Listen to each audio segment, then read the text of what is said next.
এটা কি একটা ভাগ অঙ্ক দেওয়া আছে না? কিন্তু এখানে মাঝখানে কি আছে? খালি আছে। এই খালি ঘরগুলো আমাদের কি করতে হবে? পূরণ করতে হবে। দেখো আমরা কিন্তু এরকম গুণের অঙ্ক করেছি না?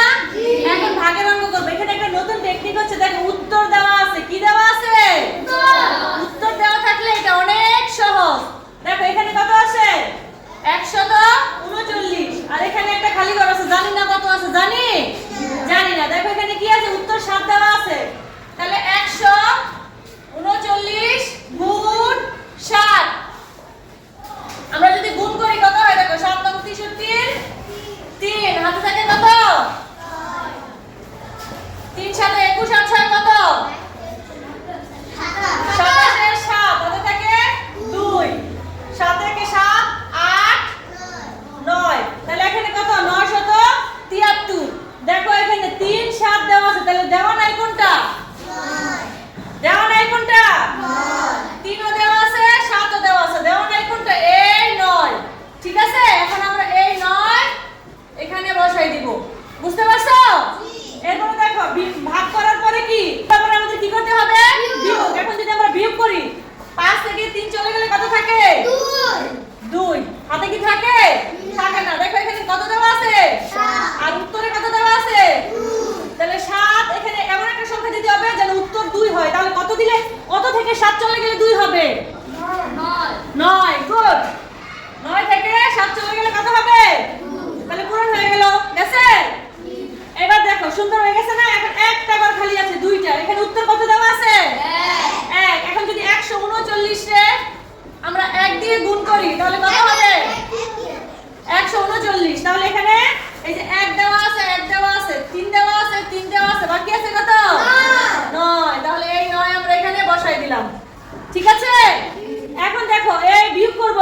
3 না 13, এটাকে কি 13 ধরতে হবে না? কত হলে? 4 হলে। তাহলে কি হয়ে গেছে? উত্তর দেওয়া থাকলে এই অঙ্কটা করতে অনেক সহজ। পারবা? এর আগেরটা কিন্তু কি? এটা কি? ভাজক। ভাজক দেওয়া ছিল না? ভাগফল দেওয়া ছিল, আমরা ভাজ্যের থেকে বের করেছি। এখানে কিন্তু কি নাই? ভাজক নাই, ভাগফলও সম্পূর্ণটা নাই। তারপর এখানেও আছে খালি ঘর। এখন আমরা কি করব? দেখো কিন্তু এখানে কিন্তু ওই যে ভাগফলে একটা দেওয়া আছে না? প্রথম অঙ্কটা দেওয়া আছে না? আমরা তো জানি ভাজকরে ভাগফল দিয়ে গুণ করলে ভাজ্য পাওয়া যায়। ভাজ্য পাওয়া যায় না? তাহলে আমরা যদি এখন গুণ করি 2 দিয়ে 3 এর গুণ করলে কত হয়? 3 দুগুণে 6। তাহলে 6 পাইছি না? বাকি আছে কত? 4। আর 2 দিয়ে কত রে গুণ করলে 4 হয়? 2 দিয়ে 2 এর গুণ করলে তাহলে আমরা 2 দেই। 2 দুগুণে 4। বুঝতে পারছো? একদম সহজ না? 2 দিয়ে কতকে গুণ করলে 4 হয়। তাহলে আমরা কি ভাজক পেয়ে গেলাম? পেয়ে গেছি ভাজক? ভাজক পেয়ে গেছি। ভাজক পেয়ে যাওয়ার পর এখন দেখো এখানে কত আছে? 0। এখানে কত আছে? 0। আর 0 বিয়োগ করার পর এখানে কত আছে? 10। নিচে 10 আছে না? যেহেতু 10 আছে তাহলে আমরা তো জানি 0 কোনো কিছু থেকে বিয়োগ করলে ওই সংখ্যাটাই থাকে। তাহলে এখানে কত হবে? 1। তার মানে এখানেও 10, এখানেও 10। ঠিক আছে? এখন দেখো এখানে কত আছে আমরা কি জানি না, কিন্তু উত্তর আছে কত? 1। তাহলে এখানে কত দিব? কত থেকে 6 গেলে 1 থাকে? 7।